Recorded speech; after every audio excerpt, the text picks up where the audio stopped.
Hello! And today I am reviewing A Bird in the House. And I can't pronounce the author's name, so there it is. Okay, first off, let me tell you, I got this book from Goodreads' First Reads program, but I think I looked it up on Amazon and I'm pretty sure you can get it on Amazon. So, with that being said, I give this book 5 out of 5 stars. It was really, really good. I really loved it a lot. Um, I really enjoy historical fiction, so, or fiction that has that kind of thing with it. So this was a really, really interesting novel. I'm gonna have to do some research on the internet now that I've read it because there was quite a few things that I didn't quite understand because I'm not familiar with that part of the world. Nip, get your tail out of my face. And but basically what it centers around is this family who is broken up because of a death. um the man's wife dies and he's left with two children. One goes to live with the wife's sister, and the other one, his son, goes with him, and they go to England. They go to London to live, but they ended up in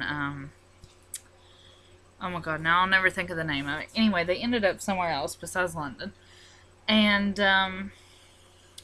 there they meet this woman named Betty. And Betty is my favorite character in this book.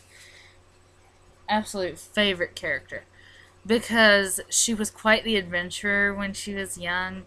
And she was, like, we find out in the end, like, I really, really loved her character. She was just so, she's a very,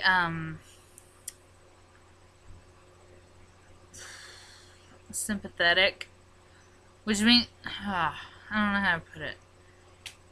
You can really understand her character. There's a word that I'm trying to think of here, and I just can't think of it right now.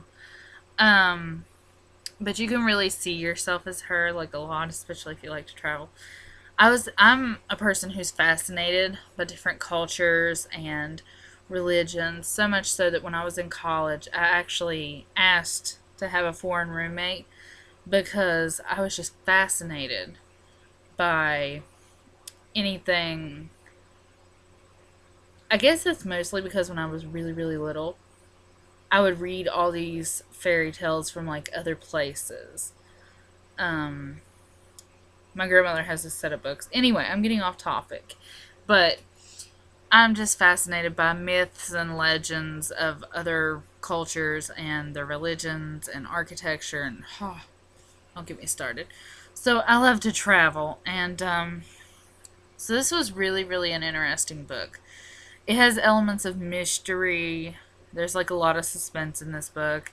There's a lot of secrets in this book. Like, almost all the characters have secrets, and that itself will draw you to turn the pages. Like, this is a really nice page turning book, but I also think that it could have been a really good book, like, for a college English class, or maybe even a high school English class, because it was so interesting.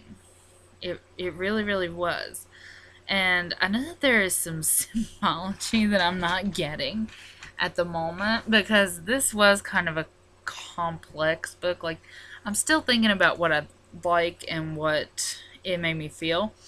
But there was so many symbols that I didn't quite catch, I guess you would say. And there's so much imagery in this book. I mean, it's a really well written book.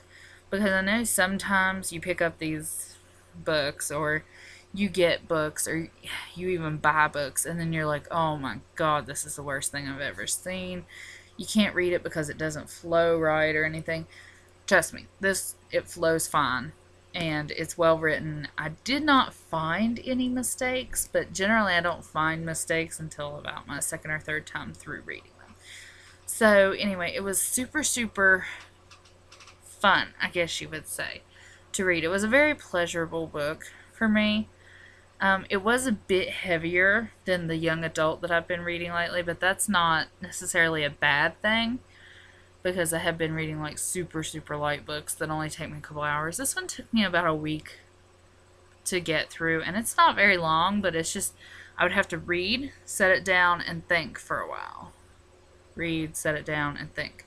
But you could breeze all the way through it, but I think you'd miss a lot. Like with Betty's Cats. I'm still not quite sure. I think the cats may have stood for Betty's own heart, I guess you would say. Because Stealth, he kind of just wanders off and does his own thing, kind of like she did when she was really traveling a lot. Like he's kind of her younger self almost. And then the other cat, he stays in the house and he's kind of lazy and he's a at home kind of cat. And there was just a lot of symbolism that I didn't get, but definitely pick it up. It's amazing. And if you've read it already, let me know what you think. But I highly recommend this book. 5 out of 5 stars. It was amazing. I loved it. So I will see you soon. Like, comment, and subscribe. And next, I think I'm going to do another young adult book, and it's called Immortal, I think. But anyway, we'll get to that in a second. Alright, so like, comment, and subscribe.